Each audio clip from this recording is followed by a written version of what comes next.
Okay, so we just began the verse that was talking about refuge and how refuge means entrusting our spiritual guidance to the Buddha, Dharma, and Sangha. And so we need to know something about the Buddha, Dharma, and Sangha. When you study the Abhisamaya Alankara, or Ornament of Clear Realizations, it's one of the first texts that they do in the Geshe program. It goes into a lot of detail exactly what the Buddha is, what the Dharma is, what the Sangha is. And so if you study that text with that awareness that you're doing a study on the three jewels to enhance your own refuge, then doing the philosophical studies really enriches your practice. If you do the studies just with the mind that wants to debate all the fine points, then it becomes kind of intellectual material. Yeah, so when they recommend to us to apply everything that we learn in the philosophical studies to our practice, this is exactly how you would do it. Okay? So it's impossible to go into all that detail here in 10 minutes. But we can say that the Dharma is the real refuge, okay? Because the Dharma, jewel that we take refuge in, is the true cessations and the true paths. So those are the last two noble truths. The true cessations are the complete eradications of various levels of defilements and the corresponding dukkha that they cause until you get to the point where there's no more defilements on the mind stream, either the afflictive obscurations that prevent liberation or the cognitive obscurations that prevent omniscience. All of those have been eliminated.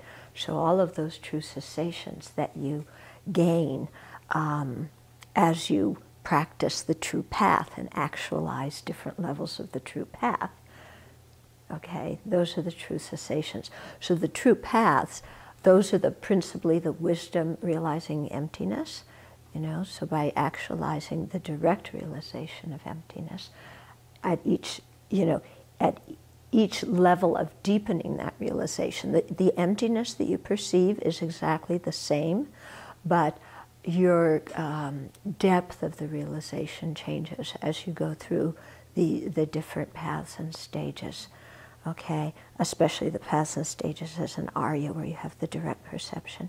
So each of those levels of the true path, brings a corresponding true cessation with it, okay? So the true cessations, are actually, they're non-affirming negations. Remember, we've come up with this term before? So they're actually emptinesses. They are the emptiness of the mind that is free from that particular level of defilement. Okay?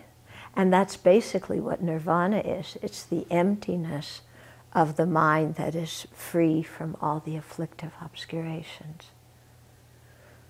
Okay? So, the true cessations are emptinesses. Yeah? And then the true paths are the wisdoms that realizes emptiness, that helps bring about those true cessations. So that is called the real refuge, because when we actualize that refuge in our mind, that's what frees us from dukkha, from suffering. Okay? So it's real important to remember that this is what we're aiming for, is to develop the Dharma refuge in our own mind. And this Dharma refuge is also what makes the Sangha a good refuge, because they've actualized different degrees of the true paths and true cessations. And what makes the Buddha a perfect teacher is because the Buddha has actualized all these true paths and true cessations. Okay? So it's important to remember that, because when we do, then we become very clear on where we are going in our path, what our goal is, okay? And that how that goal fits in with, where we turn for refuge. So we're not just saying, oh, the Buddha's a good guy, and yeah, he's enlightened, and we don't have any clue what the Buddha's realizations are, any clue what enlightenment means, any clue what true paths or true cessations are. It's just, well, yeah, Buddha's enlightened, so I go for refuge, and what do I do now? All I do is pray. Buddha, please, do this. Please grant me this blessing. Please grant me that blessing.